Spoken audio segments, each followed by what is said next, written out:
It's the Knicks, Jets, etc. podcast with Alex Trataros, John Meleka, and Raisi on the beat. Let's go.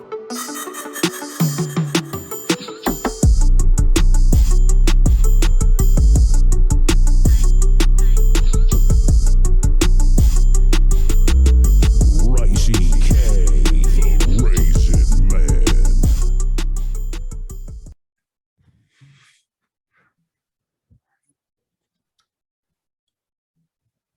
What's good, everyone? Alex Trataros here with another Knicks episode of the Knicks, Jets, etc. podcast.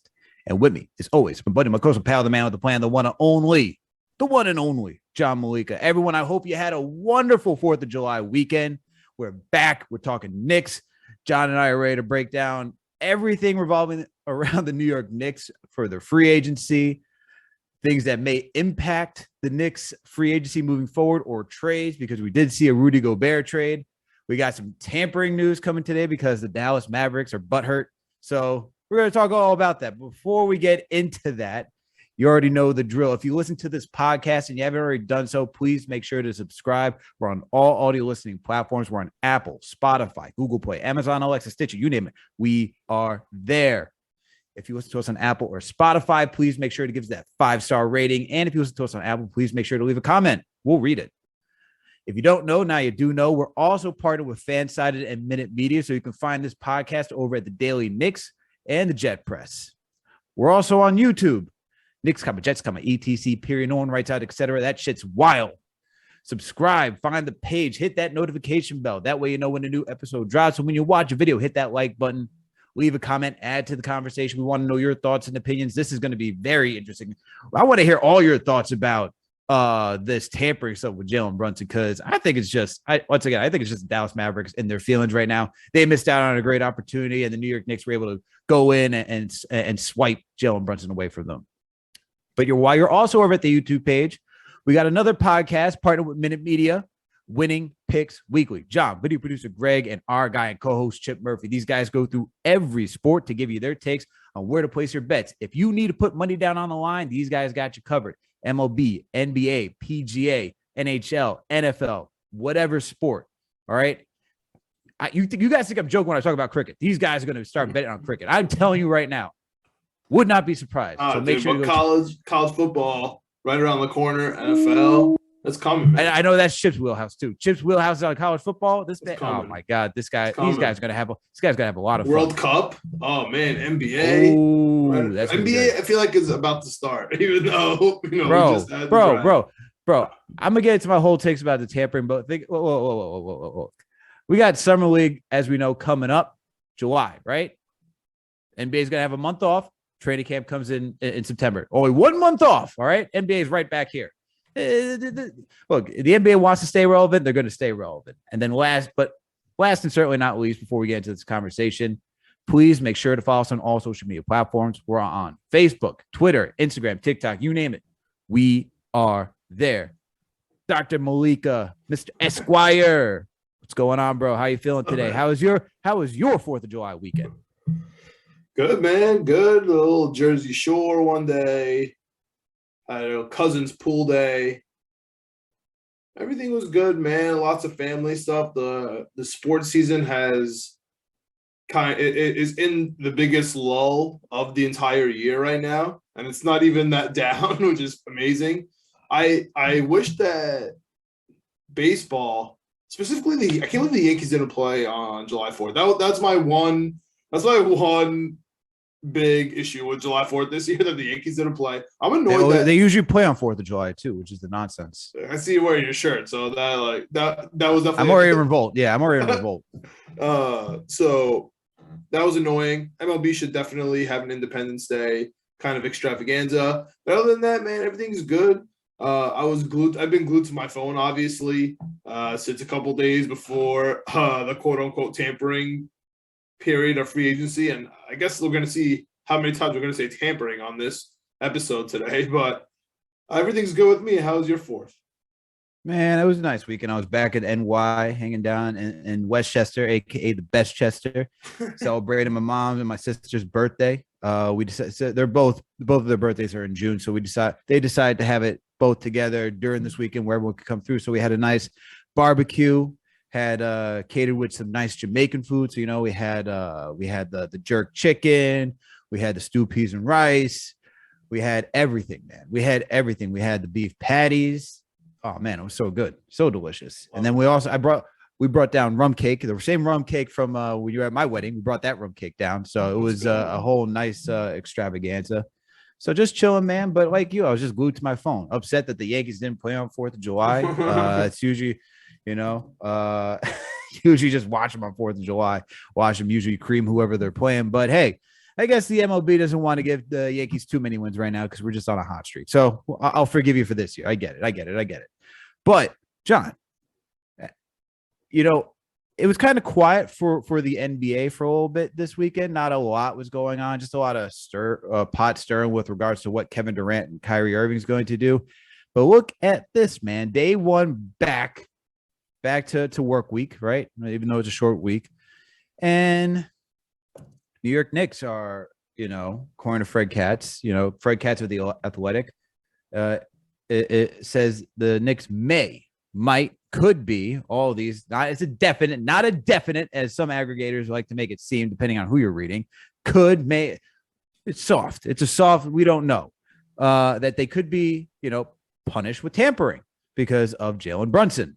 Because according to Fred Katz, the Dallas Mavericks were frustrated. I say frustrated that they didn't have the chance to give him an offer to sit down and meet with him. And they were also upset with Worldwide West attending the game where the Mavs were facing the Utah Jazz in the first round. Now, we don't know. Fred Katz doesn't know if they're going to be charged with tampering. His reporting says, speaking to execs around the league, they believe they will because the deal moved a little too fast. Before I ask you your opinion, when I read this, I'm like, word? NBA really wants to do this? Because it wasn't just the NBA it wasn't just like the Knicks were the only ones like where deals were being done before free agency period started. And it's not like this is new. So it's just interesting that they may be charged with tampering. But what are your thoughts, man? I know this happened last year with the Chicago Bulls and the Miami Heat, with both doing sign and trades for Kyle Lowry and Lonzo Ball. Lonzo went to Chicago. Kyle Lowry went to Miami. They both got penalized. So we do have some precedent to what the punishment may be as the extreme, because we also saw in the past where Magic Johnson, when he was doing all of his stuff to try to lure Paul George, they got fined $500,000, for Lowry, and Lonzo was $10 million each and a loss of a second round last season. So we'll see. It's a maybe. But what are your thoughts right now on this whole Knicks tampering for Jalen Brunson? So it's something that I think that none of us, by us I mean the fan base, or I would say the NBA fan in general, who's kind of plugged into free agency, is not too surprised with, right? Jalen Brunson has been linked to the Knicks for the last 6 months. This all started when Randle and the World Wide West showed up to the Utah Jazz versus Dallas Mavericks playoff game, and they publicly said that they were annoyed about that. So that's some context. You know what I mean? I don't think it's just because they lost out on Brunson that all of a sudden now they're coming back with it. They were going to bring this up regardless. They're annoyed about that. You can't deny the familial relationship. So I think it's going to be hard for them to prove that there was any tampering. Mm-hmm. Especially because the Knicks were clearing their books. You know what I'm saying? That could work either way. You know what I mean? We're clearing our books to try to open it up so we can have discussion, or they know it's a done deal. That's why they're clearing up their books. You know what I mean? There's both sides of the argument.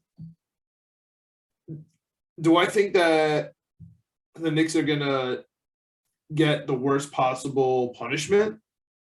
Let's say it happens and it's that second round pick and a fine. Like, yeah, I want our second round pick. next year because it might be good.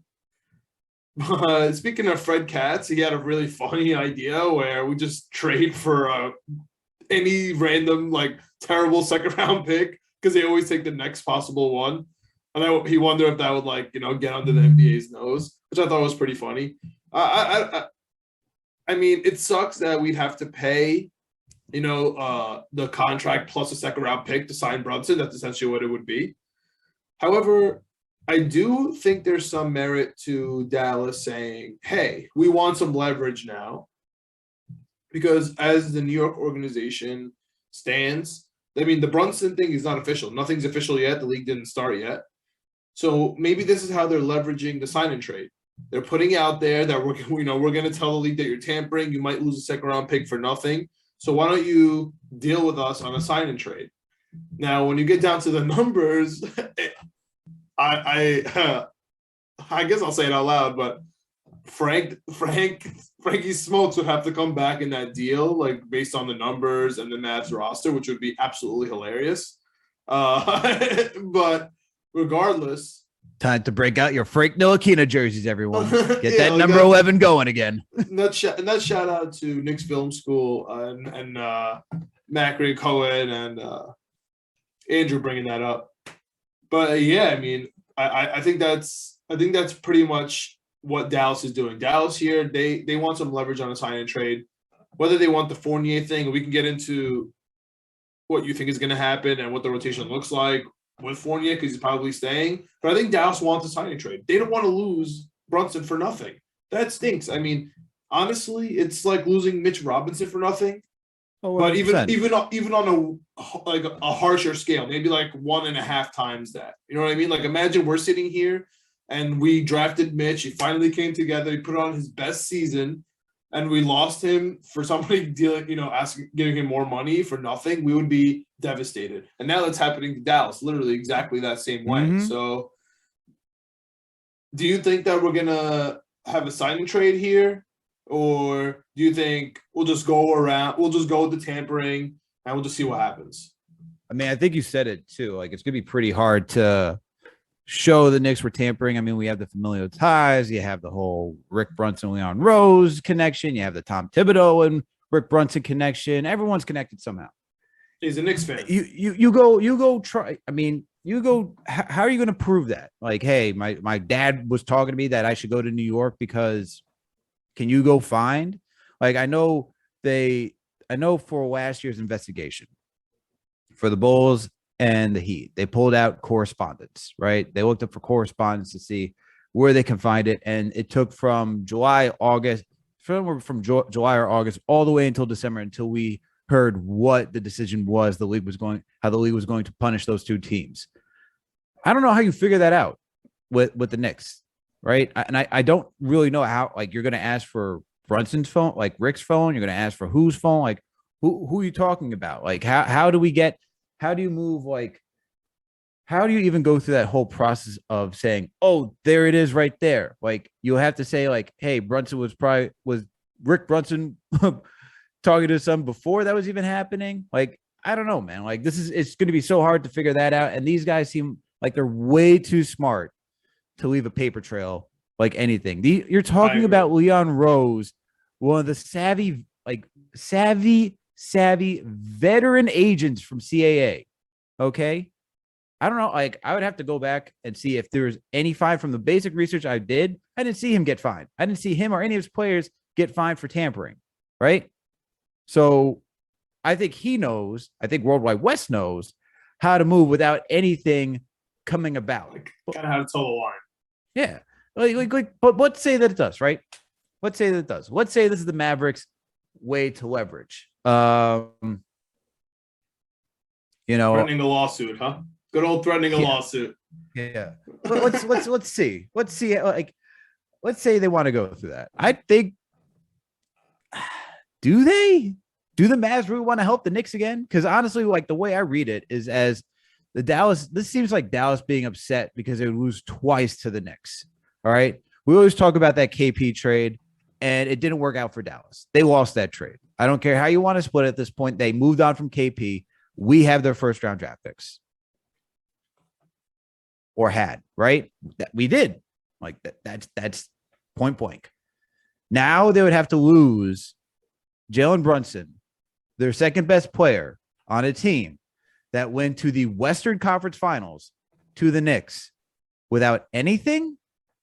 Like if they did, I guess it would try to be a sign and trade for Fournier in return, right? Like that would be the guy, and that would help the Knicks because it would open up a rotation spot for Cam or Grimes or whoever.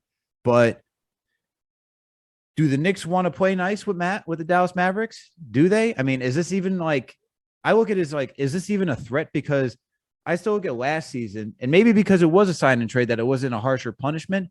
But we talk about Lowry and Ball, right, who were both in sign and trades, and both the Bulls and the Heat still got penalized even for doing sign and trades.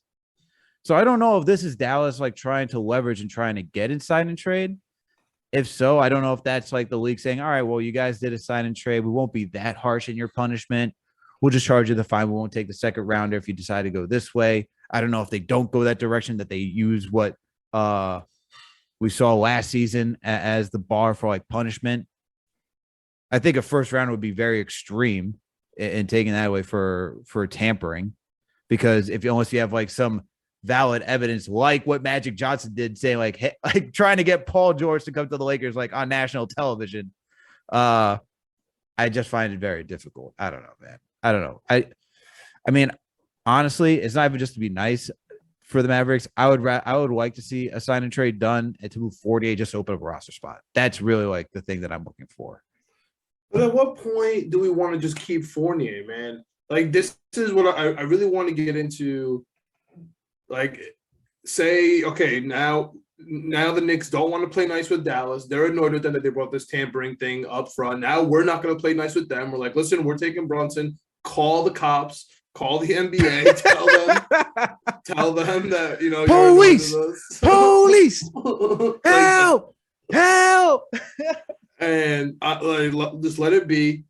Fight it out in court. Fight it out in arbitration. You know, when Silver calls you, just take care of it and just move on. Keep Fournier, because, dude, now it's time to talk about the New York Knicks as it stands. All right, like, I know we're waiting for the Kevin Durant, you know, dominoes to fall. I know there's Donovan Mitchell rumors because of the Gobert trade, and we'll get into all that later. But as it stands now, man, I think it's pretty much a stalemate. I think the Knicks are more or less going to stay put, which brings me questions about how we're going to handle Randle and Obi, how we're going to handle Cam Reddish. But I think the first and foremost is how we're going to handle the shooting guard situation. Because I know everyone wants to get rid of Fournier. And Chip, if you're listening, man, this is your time to shine, because it's really Fournier versus the world right now. And I think it's ridiculous to get rid of Fournier on this team at all, but I also don't want to start him anymore, right? We've been saying from the beginning, we want Grimes at shooting guard, a defensive shooting guard, and Fournier off the bench could just come and just shoot. Like, that's all he needs to do. Just come, you do your step back shots, you get open, you shoot. You can come in with Brunson, he'll get you open, you shoot a three. We have nobody on the team that could shoot. Like, if everybody plays in the mid-range, right? If Jalen Brunson's a lefty that plays in the mid-range, if RJ is a lefty that plays in the mid-range, if Randle plays in the mid-range, what are we if Mitchell Robinson, who's our new center, can't, you know, he doesn't score with the ball in his hands, right? It's either putbacks or alley-oops, stuff of that nature, then who's going to score, right? Jalen Brunson's going to get people open to do what? To just keep driving in? Like, it's not going to work out. We need shooters. Maybe RJ will go back to his wing. You know, remember his baseline three-pointer when he led the league? That'd be awesome. Maybe Randle will start shooting some threes, I guess, but I don't know. I feel like when I say Randle, people cringe. So we're gonna have to get over this. We'll get to that in a bit. But dude, Fournier, it fits exactly what the Knicks need, because as soon as Fournier leaves, you know what the need for the Knicks is going to be? A shooter. You know what I mean? It makes no sense. We're getting rid of him for nothing for a roster spot. We're going to need a shooter. I don't think that money is as precious as we think, to be honest. And I don't think Fournier's contract is as bad as we think. I really don't want to sell low on Fournier and Randle right now, man. I just to like give. I think it's silly. I think right now, I really. I like our team. So let me get your thoughts on Fournier, because Brunson, Grimes, RJ, Randle, and Mitch is a solid 5. Regardless about how you feel about Julius Randle, regardless, that is a solid 5. I don't care 100%. how you feel. It's a solid 5. I mean, the question with Randle, and we'll get into that later, is Obi topping, but no, it's a solid 5. Brunson, RJ, Randle. I mean, you got 3 lefties. I think that's going to just be different in the league because everyone's trained to like guard righties. Lefties is just going to be different. But Brunson, he's a good shooter. He's going to help. You hope RJ bounces back from a down year for when it comes to 3-point shooting. Still a solid 3-point shooter, but not like that knockdown 3-point shooter that you're talking about when it comes to Fournier when he's hot. Because when Fournier is cold, it's ice cold, baby. And then Randle, he has to find his jumper as well, especially when it comes back to the mid-range, again, back to the game that he played 2 years ago, not the game that he was playing last season. Mitch is going to be that rim protector. I like Grimes in the lineup because you're going to need some defense, okay? I like RJ, solid defender. Brunson, it's going to be it's going to be tough for him to guard, guys, because he's on the shorter side. He's not known as like a top-tier defender. But Fournier, you cannot have Fournier and Brunson as a backcourt. I'm already like screaming in my head on the amount. It's like watching Kemba and Fournier all over again. We already went through that. We don't need to go through that again. So you got to remove Fournier from that starting rotation. Grimes has to be in there because of his tenacious defense. Now you get to the second unit, right? Derrick Rose is back. You got Emmanuel quickly. Those 2 guys, in my opinion, are locked. They're a lock. Like they're a lock to play. For Tibbs, you can't take away Derrick Rose from him just yet. You took away all of his other vets. He's like, yo, whoa. I know these kids are now becoming veterans because they're in their 3rd and 2nd year, but I need some veterans. All right. Cause that's Tom Thibodeau. So does D Rose, IQ, and Fournier work for you off the bench? Like those 3 together? Cause that doesn't scream defense either. It doesn't scream defense, which is why like, I think you could take a little bit of a step back on defense with your second unit. And Obi. I think Obi's a better defender than it from what we saw last season than we're giving him credit for, and especially off the second unit. For Obi, it's like him getting more reps, and I think his defense has improved. We had that whole hip too high, all this nonsense, and he was just fine last season. I don't think his defense is as bad. It was like I don't think his defense is as bad as it was promoted when he was being drafted. I think it's actually fine. Definitely. And then Hartenstein, another rim protector who can stretch the floor. That's going to be solid. He's your backup big, and he does the things that you want. He's going to give you the mid range. He can shoot. He's not a high volume shooter from 3, but you still got to respect it. So that second unit is going to be interesting. Dude, and he can pass. Yeah. No, he could pass. He's a passer. No, he is. He's getting 8 assists, 6 assists. He's a big that actually defends the paint and can pass. Yeah, it's perfect. It's exactly what we need. Yeah, he could pass from out. He could pass from out of the block. He could do the dribble handoffs. He could do the short roll. He could do all of those things. We're gonna pick and roll all day long with Jalen Brunson, and we're gonna pick and roll now with IQ or D Rose with Obi and Hartenstein. It's perfect. It's honestly perfect. It's a perfect formula. It's a part of the game the New York Knicks have not seen the last 2 seasons was the pick and roll. So thank God. That's Tibbs ball. Tibbs ball's pick and roll till you die. I remember those days with Nate Robinson. It's ISO and pick and roll, baby. ISO and pick and roll. That's what it is. And I really think that Randle is going to be really good, man. I think it's silly. If get rid of Randle as a salary dump, I think it's silly to get rid of Fournier as a salary dump. I think they're great assets to this team, man. That as a salary dump, just to give up assets with those guys, I agree. If Evan Fournier, like I said, if there's a sign and trade with Dallas to move him off, no, that's fine with me. But the thing is, no, and here's the reason why. We have Cam Reddish on this team. Let's talk about Cam Reddish, bro. Let's talk about because look, you traded. This is how the Knicks have to operate with Cam. It's either you traded it first because he still has this intrigue value that no one ever knows, but he still has potential that's there to be unlocked. And either you move that and get whatever you can in return, or you play him and you get off of Fournier, which is where I'm leaning, because what Cam can do, what we've seen in spurts, is something this team needs. Athleticism. He can shoot. When he's focused on defense, he gives you that length. He can guard multiple positions. and he's young and he fits the time frame of this team. Fournier, I get it. I see a competitor needing Fournier. I see a competitor needing a shooter off the bench. I don't see the Knicks being that competitor. I see this Knicks team being at best next season with this roster, a playing team. Could they exceed expectations? Absolutely. But the way that the front office is talking about, like Jalen Brunson, like, hey, you know, he's not that final piece. Like they're under promising and hoping to overperform because they're trying to set expectations for this team. So I see this team as a play-in team. And honestly, I think this team's going to be back in the lottery, and that wouldn't be a bad thing for a 2023 stacked draft to add more talent for this team. Because this team, as we look at it right now, it's not going far, man. Like, especially with the East of the way that it's already constructed. I see it in your face. You don't like that. You want to see playoffs. I get that. I just want to see competitive basketball. We're going to get that. We're going to get that. Because if you want to dump Randle to the Hornets now, because I think right now if the prop came out for a worse team next year, I would literally take the Hornets right now, just because of their entire situation, whether it's Isaiah Thomas, whether it's that power forward, just lots of stuff going on. They got Clifford back. Just interesting issues. Terry Rozier, like maybe they want Randle now because they need that. They want to fill that same position as Bridges. So would you trade like Randle and Reddish for Hayward and the pick? Like, are you doing that? Is that and then trade and then give and then maybe you'll have Fournier and Hayward. So, Fournier off the bench, Hayward in the lineup, kind of moving him with art. Like I don't know. I find that tough. I find that even tough to do because then you still like where are you putting Grimes? Yeah, I guess Hayward off the bench. I guess Hayward off the bench in the small forward and move Fournier in your sign and trade for Dallas.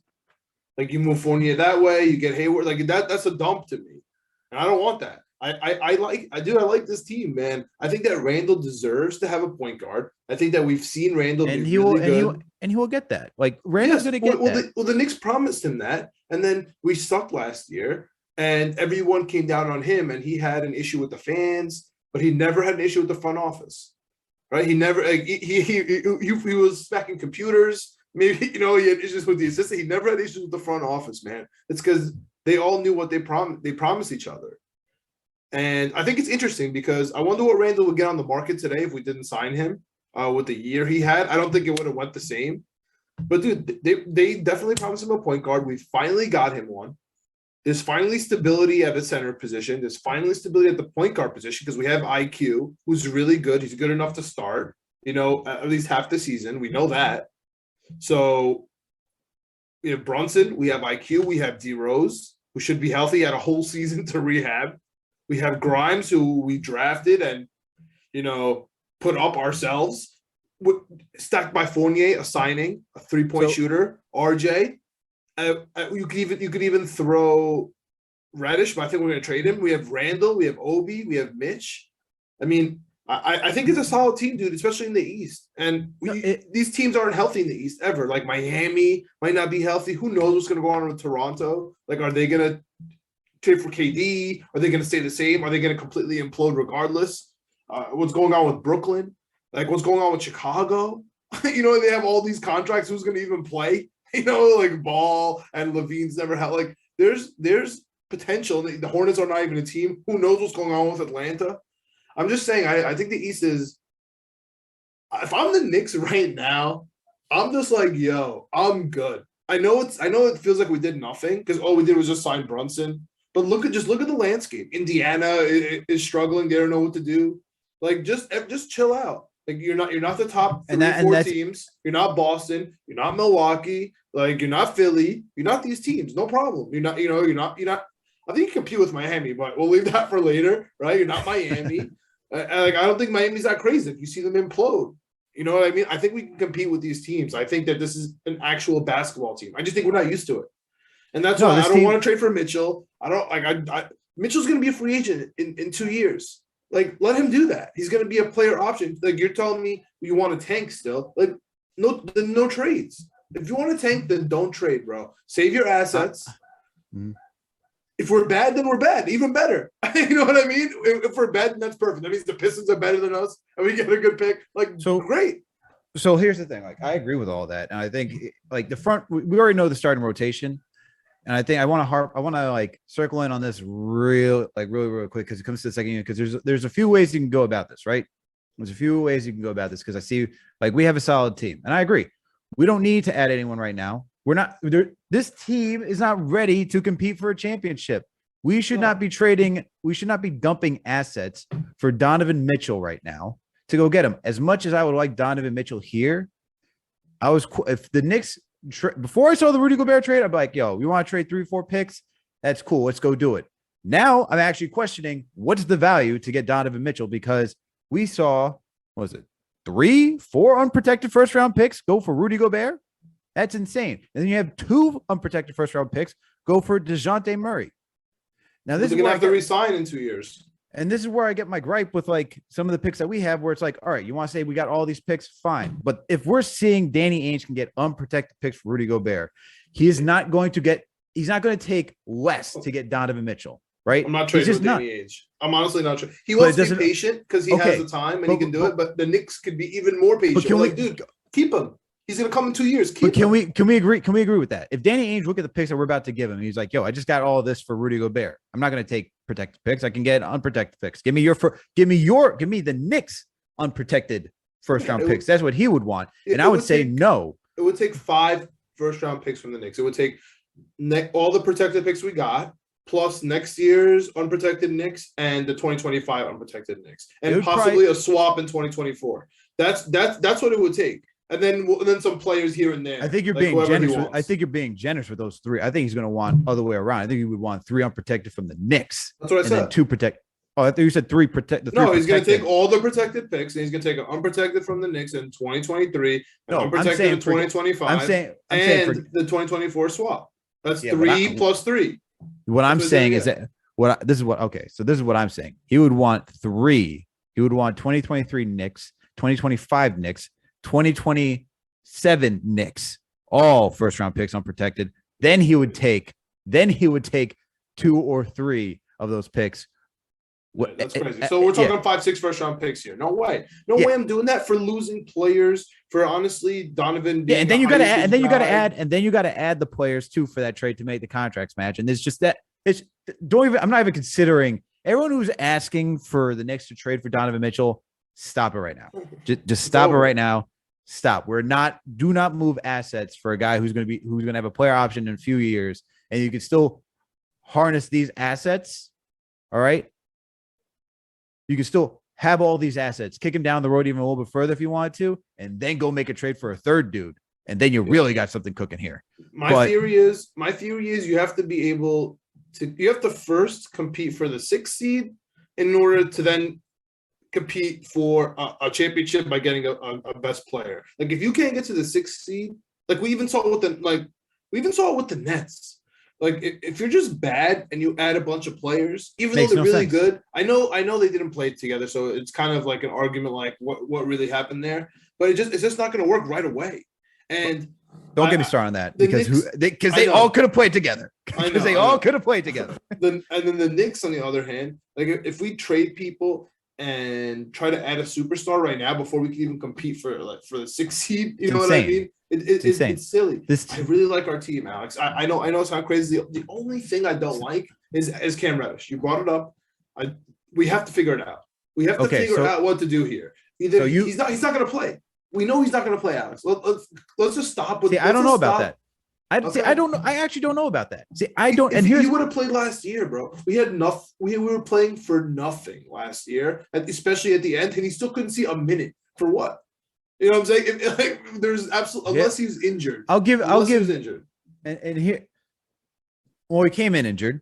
One. No, I know, right? But he took his time, and then as soon as he didn't play, even when he was healthy, but then he started to get minutes. Yeah, but he started to get minutes, and then he got hurt again.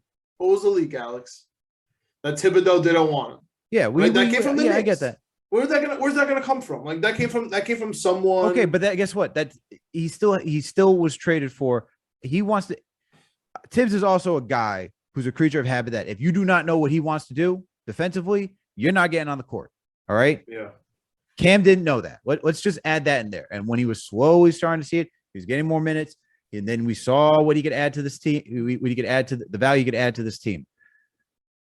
Honestly, when it comes back to the second unit, I look at these are the players. It's Derrick Rose, Evan Fournier, Cam Reddish.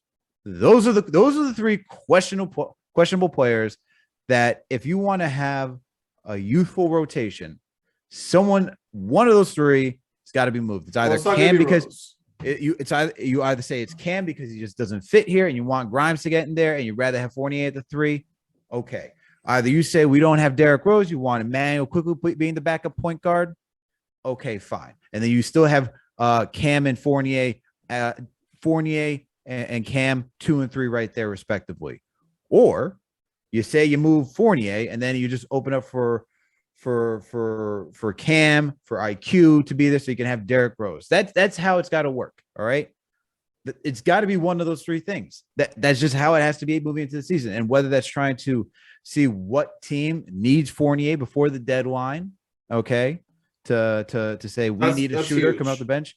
That could be a logic, right? That could be a logic moving forward. It could be the same thing for Derrick Rose. It could be the same for Derrick Rose. You can't have the same logic with all three guys simultaneously because the minutes aren't there. You know what I mean? Like you. Oh no, I know. Yeah, so that's the whole funny thing. Enough, and funny enough, 48 was probably the most healthy out of all. I know, but like nobody's gonna take a 3-year Derrick Rose unless they get like a bad point guard injury right before the deadline and he could step up. But he has to have been playing. You know, no one's gonna take a shooter like Fournier unless they need it because someone got injured or they need that to get over the hump. You know, if they need some 3-pointers. But Cam Reddish doesn't play. I mean, I don't know. I guess the Knicks took him. He wasn't really playing, but you know. But this is what I'm saying. Like, see, this is the one thing I'm worried about, man. This is the one. Cam Reddish is the one thing I'm worried. If we trade Fournier, I'm not gonna be happy about it. Just so we can play Cam Reddish, I think we're gonna be a worse team. I think we're gonna have no shooters on the whole team.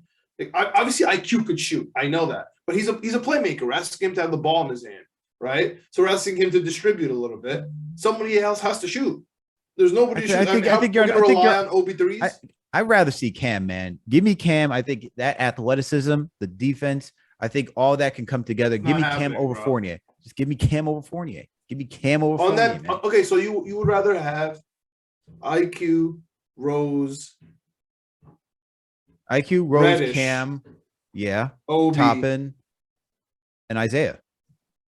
That's a solid bench. What are we talking about, bro? You let Derrick Rose orchestrate that entire thing? That's fun. Yeah, I guess because we need defense in there. Yeah, all right, that's fair.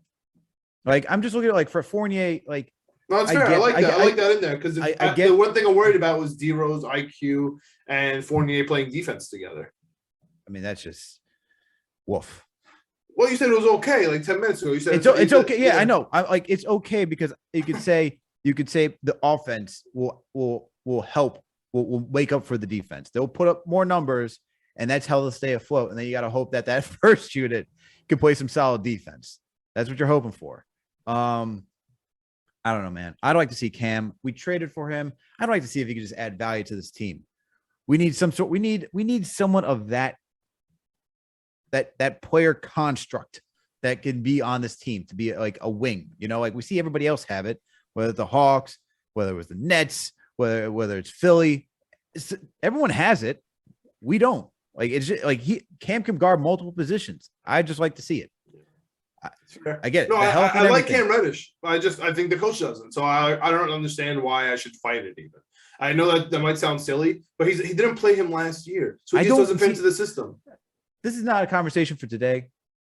This is Tom Thibodeau's year to like show that he's going to be a coach for another more year. Fair. If he wants to play Cam, I'll buy it. IQ, Rose, and Reddish, that fits. It fits perfectly. I agree. But if he's not going to play him, I agree. Fournier in there is kind of. That worries me. That defense. Yeah, but yo, man, look. Do you think Mitch's minutes are going to bleed into the second unit now that he's a paid man? Yes, I think he's going to keep getting his 28, 30 minutes, depending on how he's playing a game. But Hartenstein's going to add a dimension that we really need. And Hartenstein has been showing out, man. Look, when he was on the Clippers, he showed he can add the three. He can be a rim protector, solid defender. You can have him out a little bit on the perimeter, depending on who the guard is. Big. He can pass. He can do all those things. Man, I'm just thinking about that rotation I'm talking about with Rose, IQ, Cam, Obi, Hart. Everyone can pass. I like it. Everyone can move. It's just space. It's you want just to get rid of Fournier. I'm telling Chip. At Chip Murphy 7. Chip already knows how I feel about Fournier. This ain't news. This ain't news for Chip. He gets mad. He gets mad about it. So I like the trigger. Here's the thing about Fournier. Shout out to the Fournier fans out there. For the Fournier hive out there, and I know you're all out there. Here's the thing. Good player, solid. He would be solid off the bench. You want to talk about a guy off the bench, give you some playmaking, shooting. That's your guy. Him on. Funny enough, it was actually for Boston. I think Boston could have used him in the playoffs. Like that's a type of like wing they could have used. Defensively would have been hard, but they need someone who could just like get hot. They didn't have anyone that can get hot. A lot of teams could use him, man. We'll see. We'll see how the season goes. Look, he's a valuable player, man. He's an Olympian. I think he can rain threes for us. Would be really nice at certain spots, but I do think we're going to need the. I think we would do better with Cam Reddish's defense off the bench, and we have a rookie. Maybe he can get some time. But we'll see. We'll see. I think we're done. I know he's not going to actually play. I feel bad. But okay, let's talk about that. Tibbs just grabbed his heart. It's like, whoa. How about this? I'm just speaking in dream world right now. Yeah. If we do, let's say we sign and trade Fournier, we give him to Dallas because Dallas is capped and they would like that space. And even though that would suck that would be hilarious if they have Hardaway and Fournier contracts. But anyway. That defense would be trash. That'd be hilarious. So whatever. Say that happens. Make it happen. Speak it into existence. And maybe we unlock their protection for no reason, even though they're not gonna. It's not gonna. That'll just be fun to say. Because this is a top 10 protected pick. That Mavs team out in the West. I'm just saying the West is about to be better, man. I'm just saying the West is about to be better. Would not be surprised if that pick conveys to be in the lottery between 11 to 14. Would not be surprised. Yeah, it's not gonna be 1 to 10, dude. There's no way.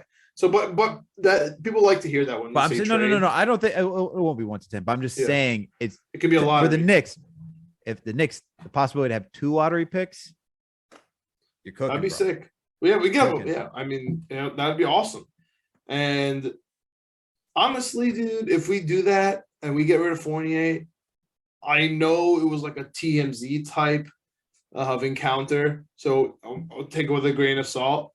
But Dolan and Melo and CAA. I mean, I would love. We were looking for a Theo Pinson. Like this is the Theo Pinson, man. What do you think? What do you think? I like Melo. I love the idea of Melo. We all know what Begley said about the Melo potential return. There's been no talks about it. Okay. There's been no talks about it. Melo hasn't expressed wanting to be back in New York. Don't tell me Dolan and Melo were at the same party, and then even though Dolan made jokes that say hello to him for me, like maybe they did avoid each other at the party. But I mean, what do you think? Go ahead.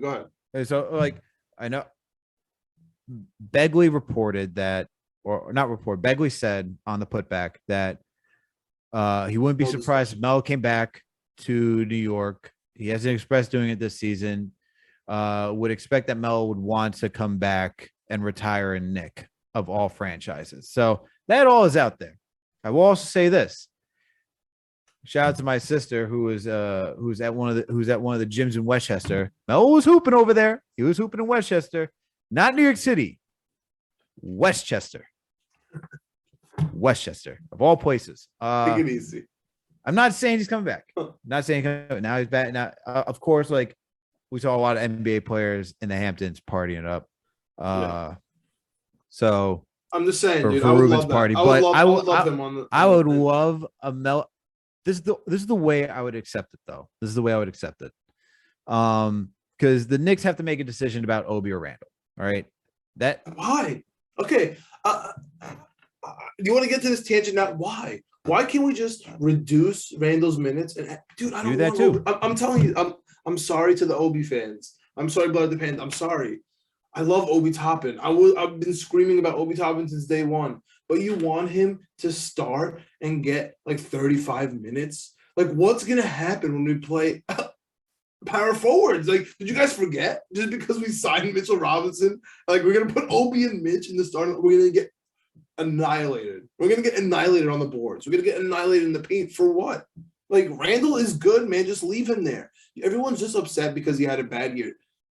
I get it. But now he has a point guard. His attitude was horrendous. I agree. It was terrible. If it doesn't change, I agree with everyone. If his attitude you have to hope that he's going to meet in the middle. He was, Jesus Christ walking in 2 years ago. Everyone was carrying him on our back. We wanted to do interviews with him. We were following his child around. We loved the guy. Last year, we were ready to burn him at the stake and literally trade him for a second round protected 55 pick. Right? We were ready to do it, like starting last year. Maybe he's going to be somewhere in the middle this year. Maybe. You think that's possible? I think. Oh yeah, 100%. I think it's possible. I think. No. Here's my thing with Randle. My thing with Randle is that this is it. I also say, like, Tibbs says this is it. This is it for Randle too. All right. It's a contract year for him. A quote unquote contract year. Randle has now got the point guard. All right. He's got the point guard. Said this on Knicks Fan TV. He now has the point guard. There is no excuse for this man not to perform now. Exactly. I think he's going to. And I don't even need him to be 2 years ago, Randle. I just need to be somewhere in the middle of what we saw. But if he can't perform with an actual point guard, I'm just saying, if he can't get this man off this team, seriously. Can I give you a quick prediction of where I think the season is going to go? I think we're going to be really good, or we're going to be around the 6 to 8 seed going into the February deadline. And it's going to be a question of, do we just play, to hopefully win 1 or 2 rounds, or do we just trade Randle at, a high, or a Fournier at a high because he's going to be playing well, or is Reddish at a high? That point, that's what I really think. If Randle is in his game, right? If he's playing well, if he is, then I think you keep him. I promise you, mark this on this date, on July 5th, the July 4th episode, right? I'm telling you, July 5th. That I'm just saying, like the Independence Day episode. I'm telling from now on, before the summer league even begins, I think that's a conundrum we're going to be in. We're going to have some Knicks fans saying, let's just punt on the season. It's going to be an amazing draft. What's the point? We're going to, the schedule is going to get hard after February, even though the schedule didn't come out yet. This is going to be the talk, right? We have a big West Coast trip coming up. It's going to be crazy. And let's just sell high on Fournier before we lose him for anything. Let's just sell high on Randle. That I will agree with. Let's just sell. You can sell high on Fournier. 100%. Okay. Move Fournier. Fair. But when it comes to Randle, like, it all depends. Like, it truly depends. Like, if he's playing, if he's giving you that double-double, right? And it's like impacting winning in a positive way, not ball hogging. And this is really what I want to see from Randle. Pick and roll. All right. When he was in New Orleans, he's gonna have no choice. This is what I'm saying. In the small limited role he had in New Orleans, it was fire. 90th percentile when he came to the pick and roll. Once he left, I have not seen Randle do a pick and roll with the Knicks. It's very sparingly. Very sparingly. I need him to do the pick and roll. I need him to be the Mack truck going down the lane as the roll man and just bodying people. None of this finesse shooter. That's not his game. He can play that from time to time. It's not his game. If he starts doing that, get this man out of here. I cannot deal. I'm telling you, I cannot deal with the guy who it's like having that guy when you play pickup ball who's like 6'5", and he's playing a bunch of guys who are like average height and he's like shooting threes. And you're like, what are you doing, bro? Just get in the paint. Get in the paint and go finish. That's all you need to do. Listen, RJ did that a bunch of times and didn't finish. So hopefully RJ makes some more buckets. Hopefully as a team, we make some more free throws, which I am actually very concerned about going forward with these free throws. Brunson's not amazing at shooting free throws either. I think that's going to hurt us. So, we're paying all this money. He's going to miss late free throws. He likes to get in the paint. I'm a little worried about that. But I'm actually not worried about. I'm not worried about Brunson like that. Just reduce Randle's minutes a little bit, and give that to Obi, and just have them kind of split. It doesn't have to be even. It doesn't have to be mechanical. Just let them go in and out. Let it be fluid, right? Like, it's okay to have two of the same position. You know what I mean? If you're saying Randle and Obi are the same, then let it switch out. Let them always be running. Let them always play D'ing up. Let them be getting boards. Everything's gonna be great. As long as there's no expectation. That's why Randle was pissed, man. He was supposed to be the king. Everything was on him, and there was no point guard. Everybody sucked. Well, he also wanted it. Like, come on. Like, what's yeah. Like it's also. He was bad attitude. He was bad attitude. I'm saying. But he also wanted to be the dude. Like you saw that he wanted to be. But we don't guy. want him to be the dude anymore. We also agreed. No. We agreed though. We agreed. Yeah, I know we agree, but yeah. So that we don't want that anymore. Now we're on the same track. Now we're on the same track. That's how I really feel. Reduce. Randle should not get more than 30, 32 minutes a game. This doesn't have to be mechanical. Just let it roll. But you just have to know. No, but I'm just saying, like, into the season, it has to be like the Giannis Antetokounmpo, like what I'm talking about. Like you play that man 32 minutes max. Like no problem. That's it. And let Obi have the rest. And give Obi, like, Obi needs 20. So somehow Obi has to get over 20 minutes. Like just somehow. Give him 20 minutes. That's no problem with me at all. That's no problem. But like he doesn't have to. He cannot play 32 minutes. Yeah, no, not for you, but for there's two players. There's two players that want more. One wants more minutes. One wants to eat the minutes. I think Randall's chilling for now. I think Randall knows that he has to just play well. We'll see. He blacked out his. I feel bad for. I just want to say he's always blocked you. So no, blacked out. Oh, okay. I was about to say you and Randall. We got to reconcile that at some point. Hopefully one day. No. One day. If I'm a motivation, keep it that way. Okay. But hey, we need to change it up. We need to change up the mojo, man. I'm with you, man. We need to change up the mojo. But hey, the only person I really feel bad for is Jericho Sims. So that's my two. He's gonna take time to develop, man. That's my boy. I love. But you know what? You know what he gets? He gets Summer League. We got Summer League coming up. Summer League is here, dude. We have real basketball. This league never stops, man. Basketball playing. This league never stops, and this is why when I hear tampering, like, the NBA needs to stop and just let it be what it is. Okay, you don't think they love the deals of Adrian Wojnarowski breaking news before Thursday because everyone's itching to figure something out? The league stays relevant. Yeah, Adam Silver loves this. All right, he should love this if he doesn't, because guess what's being talked about all last week, this week, basketball. You know what's around the corner in August? Football. That's going to be the NBA's quiet time. We got Summer League coming up. It's going to end middle to end of July. You get August, and like I said at the beginning, you get basketball back in September. Training camp is right around the corner. It starts all over again. What are you excited for in the Summer League team? Oh, I'm excited for Sims, for Grimes, for McBride, for Keels. I'm excited to see what Montero does. Those are the guys I'm excited. Those are the 5 guys I'm excited to watch. Rokas Jokubaitis is not coming over. I think he's going to stay is he with Barcelona? I think he's with Barcelona, right? He's going to be staying with Barcelona because of his contract. But I'm excited to watch all those young guys play, man. They need the time. They need the reps. I think Grimes is going to be in that 10-man rotation next season. Tibbs loves that dude. Hopefully he's a starter. But yeah, I'm excited to watch all those guys, especially Sims and like McBride, because those guys need the reps, like absolutely need the reps. Yeah, we have a really fun team again, man. Like last year was the year of IQ. Can be a point guard. Last season was a lot of fun. This year's going to be, I think, just as fun. I don't know if it's just because we're Knicks fans and we're so into it, but I think McBride's going to absolutely tear it up. He was abusing the G League. I really think he's gonna be the MVP. He's going to be killing it. See what Montero and Keels bring. Of course, Daquan Jeffries, that's going to be fun. Farron Hunt, that's fun. But Sims and McBride and Keels, like I think that's a real team. Yo, defense. Those 3 dudes, defense. Like, is Quinn Grimes going to even play? Hold on, can we talk about defense? So let's talk about McBride, Keels, Grimes, Sims. That's defense. Yeah, that's legitimate defense in Summer League. I think teams are going to be. I think opponents are going to be a little shocked when they start seeing defense in Summer League. Yoshimoto's going to shine, bro. Do you think that Farron Hunt's going to get some time? And do you think that Grimes going to get some time? I think Hunt's going to get some time because he ended off the season on the main roster. Who was the last guy you asked about?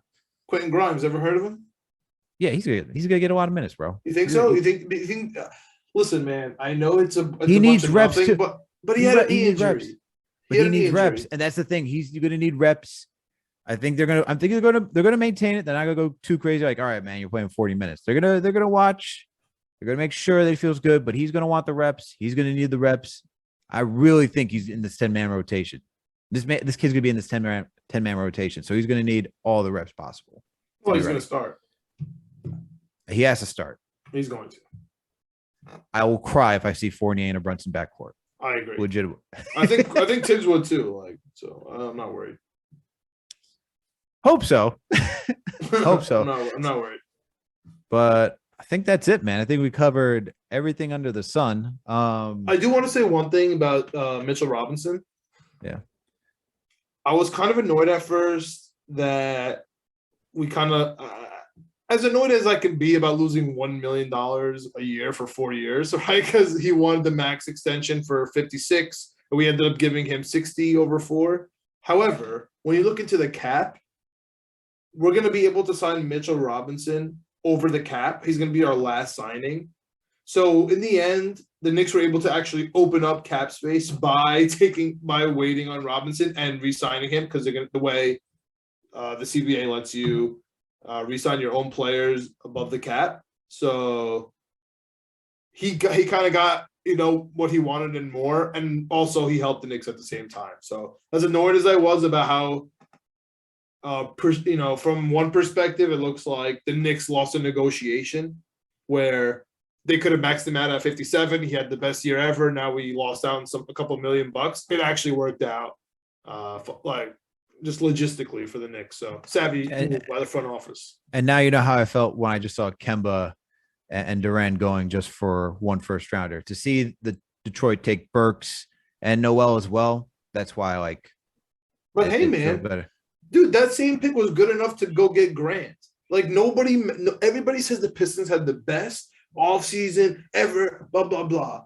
They traded Grant for that same pick, and now it's a bad pick. The Knicks traded the same exact pick. Nothing changed about it. Yeah, but that came from it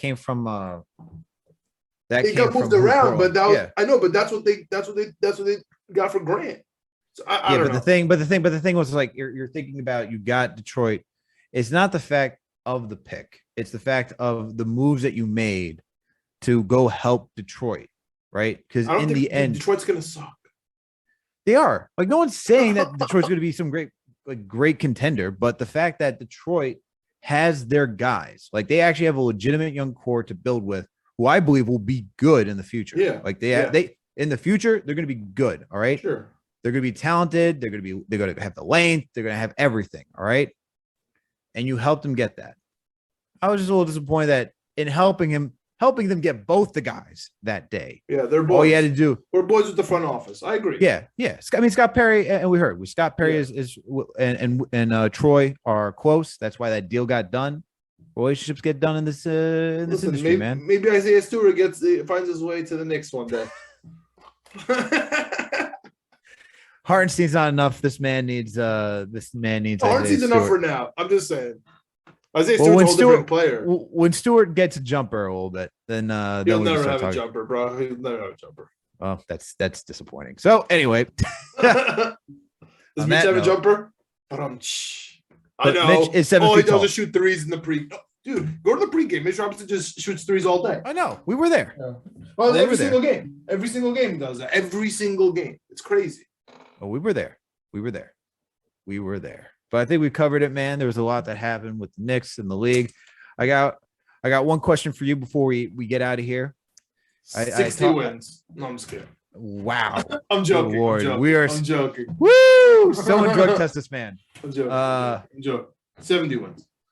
What's up? Rudy Gobert trade. I need your thoughts on it, man. Rudy Gobert trade is insane because you could only have 2 max players. So now they have Gobert and Towns. Yep. D'Angelo Russell is going to be a free agent, so they're going to trade him so they get something back. I just don't know. Bill Simmons and Russillo brought this up. It's really interesting how first-year owners, their first trade is always terrible. I just wonder, in the back of their heads, and nobody's thinking about this, if this kind of lets them trade Karl Anthony Towns in a couple of years. Like, just allows that. I know nobody wants to think about that way, and they want the Twin Towers, and they're gonna. I mean, Gobert, Towns. I think it's Anthony gonna be Edwards. solid. It's fun. I think that's gonna be solid.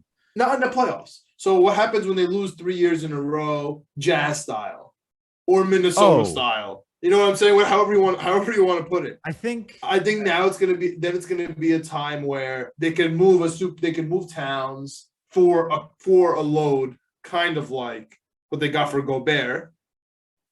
Because his contract's not going to be that crazy by the time 3 years from now, by the time the CBA goes, even though it's a max, you'd be able to trade. I think that's where their leverage is going. Because, yes, Karl Anthony Towns works as a power forward, as a stretch forward, doesn't have to guard the five. I agree with all that. That sounds good. Mm-hmm. In the playoffs, you can have Gobert sit and have Karl Anthony Towns at the five if you want to go small ball. That all sounds perfect. Woof. However, what happens when they jazz it up and they just lose 3 series in a row? It's going to happen. Yeah, okay. It's going to happen. But here's my thing. Like, and now you don't have any of your picks. You traded them all. Well, I'm gonna on court. I think on court it's gonna be good. I think this team. They're not gonna make it to the Western Conference ever. I think they can make a Western Conference Finals. Oh my god, that'd be crazy. And that would be not in the immediate future. Not in the immediate future. And it's not going to be because you think Gobert and Towns are going to make the Western Conference Finals? Because Anthony Edwards is going to be that dude. I don't. If they do make, then this trade is successful. Even though they give another 5 picks, just making it. I think they will make a Western Conference Final. I won't say they'll make multiple. That'd be huge for Minnesota, man. I think they will. I think this team, you give Anthony Edwards a few more years to be that dog that I know he can be. He's gonna be solid. The question, my thing though, what's the point guard? I mean, that's a bigger question. So what are we talking about? This is I don't know. They can't even sign one. They're never gonna be able to sign one. They're just gonna have to draft one with no draft picks. I really don't see them making the Western Conference Finals, and giving up all that stuff for Gobert is tough. Even though I love Gobert, I really think that this is eventually going to end in a Karl Anthony Towns trade. I really do truly believe that. I think the trade itself is ridiculous. I get why Minnesota did it. Yeah, I get why Minnesota did it to be competitive because they haven't been relevant in a very long time, and this is the closest thing they had to relevance. And I get why they did it. And you look at the free agency market. The next 2 years is nothing. Yeah. So I'm saying there's nothing to lose. But you punting on the draft is weird, especially when you're good at drafting. It's weird. Yeah, and the thing is, like, they need to add talent. They should have moved D'Angelo Russell instead of like Pat Bev and everybody else. Yeah, I mean he's Cat's friend though. I wonder if that matters anymore. But he just didn't show up in the playoffs, man. I know. Showed up in the regular season, didn't show up in the playoffs. Let's go Bear. I think that front court's actually be fine. I don't think it's gonna be as bad. I think it will be because it costs 60% of your salary cap. I don't know. I think it will be good. And people can clip this and say I'm wrong. I don't really care. But I think it'll be good. I hope you are wrong. I really do. I think it'll be good, man. I don't want this Minnesota team to succeed. I mean, I don't mind them. I think it's interesting that Kyle Anderson went there. Switch sides. Right? I think they'll be good because you give Cat the ability not to be the defensive center. I think as a center being the last line of protection, he'll be sick. He's horrendous. He'll be sick if the 90s basketball comes back, man. It'll be sick. I think he's horrendous. I think having him just being an offensive hub, like, and focusing on that while having to guard fours is much easier for him, not for speed wise, but for height wise, because you won't have to ask him to go out to the line all the time. But you could kind of keep him like in between and just kind of be that in between defender while Gobert is the last line of defense. That is what I think they can do. That is how I think they're going to work this team. And I think that's going to be fine. And I think it's going to be tough to start Karl Anthony Towns when he can just solely focus on offense and not have to worry about defense because he was just horrendous having to do both in the playoffs. All I'm going to say, Alex, is if those first round picks don't vest and they keep moving, they become more valuable in 2 years. I'm just saying, you pointed it out a couple months ago that the new free agency is signing and then demanding a trade, which you're totally right on. That's exactly how the I NBA mean, Zion's is. going to do the same thing. Zion's going to do the same thing too. Everyone's going to do it. Booker, Zion, everybody in a couple of years is going to Luka. kind of like with the everybody. So you're totally right. You have to take the money. If you don't take the money, I don't even want you because you have bad judgment. And I just how can you just like if you're look at Ja, like how can you turn down $200 million? Makes no you sense. You just can't. So I think Towns is eventually going to be a Knick because we're on Knicks podcast, and we're going to trade for him in 3 years when they Jazz/Minnesota it up 3 years in a row in the playoffs, and we trade all the draft picks we have for him. That's how I think it's going to go. We'll see. Bring Cat back home. Bring Cat back home.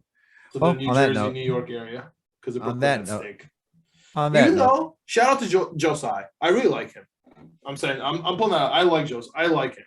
I like how he's playing this. Hard stance with the Nets. Right now, I'm about to be a Nets fan depending on how. All right. Listen, man. If Josiah sorry for all the profanity, Knicks fans. That was such profane language. If Josiah is able to right now be like, I don't care Kyrie Irving, I don't care Kevin Durant, I don't care Phoenix Suns, I don't care LA Lakers, I don't care Clutch, and he just tells everybody that he doesn't care, that would be the coolest move I think any GM has done or front office done in like the last 20 years. This is the LeBron era of free agency stuff. Because right now the players have controlled the league, and the only people that have kind of done weird stuff is Morey here with the trades, maybe Ainge here, and now nobody's ever stood up to the players. Nobody. And look, man, it needs to because it's gotten a little ridiculous. Dude, it would be so sick because here's my number one. I know that we're going long here, but this is my number one complaint about Nets fans. Is besides the fact that you're Nets fans, they're criticizing people talking about the Nets, or they always are like, oh, hey, the superstars, but nobody ever said anything about the front office. Nobody ever said anything about how bad the front office has been and how they're letting the players take over and how they're letting them do whatever they want, pick the coaches, and Amari Stoudemire coach, and kick Atkinson out and bring their friends in and sign DeAndre Jordan and bring Drummond in for 1 year. Do all these crazy things, Aldridge back and forth, like Paul Millsap, like just ridiculous stuff that they're all just doing together. And no one ever criticized the front office. The Knicks fans, we always criticize the front office, maybe too much. But we hold them accountable at the end of the day. We really do. I believe, even though Leon Rose. Well, how can you hold a front office accountable that hasn't really been? I don't know. They made their first trade was what King did for Garnett, Paul. No, I'm just talking not the side. Yeah. But hold on. This is like let's go through Nets history real quick. You had the Jason Kidd era. That was fun. You had two appearances in the NBA Finals with Jason Kidd, and everybody, right? Then next thing you know, you're still good. You got Deron Williams with you, right? Team was still fine in New Jersey. You come over to Brooklyn, you're relevant, you're still in the playoffs. The trade, once King made the trade for Garnett, right? Williams. Yeah, go ahead though. Once King made the trade for Garnett, Paul Pierce, and Terry Rozier. Not Terry Rozier, sorry. Jason Terry. Jesus. Too many Terrys. Jason Terry. That's when it all went downhill. But then they came back. Then they were able to rebuild the team without picks and still somehow made a competitive basketball team that was fun-loving. And even as a Knicks fan, you could be like, I got respect for that Nets team. Yeah. You all right? You got Jared Allen, you got D'Angelo Russell, you got Joe Harris, you got everybody playing well. Spencer Dinwiddie before he goes on his Knicks tirades. Like you could just root for that team as an underdog. Yeah. Then you make the whole push, and then you say you take New York over, and you want to come here and be like you just want to be bold, brash, and be like, oh yeah, we're the new team. And then it's like, okay, guy, relax. Like you're not New York team. It's all these sparks. And you make all these remarks, all these statements that you're going to do this, and you underperform. And of course, the Rex Ryanning it up. Yeah, of course, when you do that, and you underperform, and on top of that, you're talking down to the other team, the real New York team, when the Nets moved here. Like, of course, you're going to get some backlash. And now for Nets fans, when it comes to criticizing the front office to stay on point, if you trade Kevin Durant and Kyrie, it is another showing that this front office gave too much power to players and didn't know how to rein everybody in. And you hired a coach, you listened to everybody, and how can you not, right? How can you not? This is Kevin Durant, Kyrie Irving. But after everything you saw Kyrie do in Boston, after you saw that Kevin Durant couldn't win with Russell Westbrook and OKC and needed a super team to join a championship winning team in Golden State, like, don't you think you should have some control? Neither one of these dudes have shown that they could win without being paired with somebody great. All right. Kevin Durant with Steph Curry, Klay Thompson, Draymond Green, but more so Steph Curry needed a great player. Kyrie Irving needed LeBron James to finally start winning again. So, like, when I'm seeing these two guys, I'm like, yeah, these guys are going to win games. But, like, how are you going to give all this power when these guys have never shown that they can run a team like LeBron James and just even guarantee you conference final after conference final, even after final after final after final? Like, that's why you can give LeBron that. You can give LeBron that leeway because at least you know for what his resume. It's like, oh shit, I'm going to the finals. I think it's more their off the field stuff, man. I don't even think it's. I know they didn't succeed on the court, but dude, I just hope that Josiah, to just wrap this all up, we have gone off the rails. But I just hope that Josiah is able to hold the players accountable. Oh no, I hope he gets rid of them. I hope he gets. But like, just hold on to them. You know what I'm saying? Like, if you don't want to play, you're under contract, bro. You just had a 4-year contract with no option. Like, you have to play. What do you mean demand the trade? You know, I know we said that whole thing about if I don't want them here, I'll trade them. But I just hope Danny ages it up or he Daryl Morey's it up. Like, you know what? Get fat. You know what I'm saying? You want harden it up. Go ahead. Give the ball away. Like, if you want to embarrass yourself like that, go ahead. Here. But I'm not going to just accommodate you and give you to the Phoenix Suns, bro. I'm like, what are you talking about? I hope he does trade them. And the reason why I hope he does trade them, because it will show this. Let's say it will show that I think even moving forward for front offices, if he does trade them, it shows as, oh, wait a minute. We can't give guys either way. You got to say we can't give players everything they want. They truly have to earn it. You need a LeBron type resume in order to create your own team. You're the player. That's the coach. That's the GM. I'm the owner. We all have a role in here to do this because not everyone can do it. Not everyone's LeBron James. Not everyone is Greg Popovich. You can't take on multiple roles. Some people can't. Some people can't. But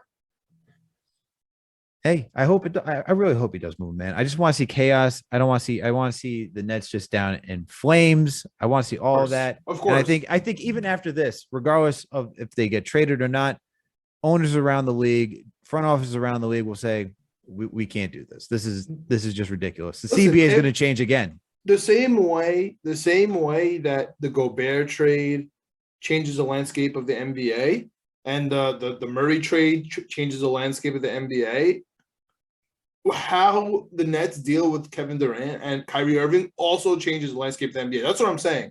You know what I mean? I really want them to play hardball with that. I want to see how it goes. I don't want them to just give up and just get a bunch of first-round picks from Phoenix, even though I think they're going to be valuable in a couple of years, and just a bunch of nothing so they could have Devin Booker, Chris Paul, and Kevin Durant. I don't think that makes – honestly, I don't think it – like, that's on paper, yes, absolutely, championship team. Can you trust Chris Paul to be healthy? Can you trust – He wouldn't even need to be. I think Kevin Durant and Devin Booker win a championship. But I don't know, that's man. a different story. I don't know. Let's wrap this. Yeah, man, we went off the rails long enough, but thank you everyone for tuning in for another Knicks episode of the Knicks Jets Etc. podcast.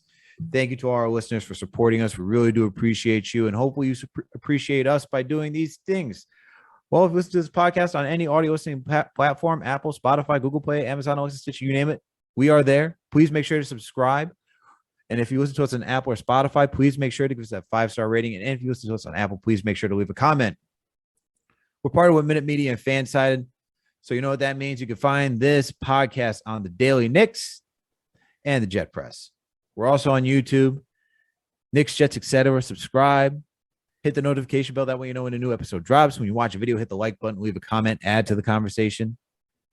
And while you're over there, go check out our other podcast, Winning Picks Weekly, also partnered with Minute Media.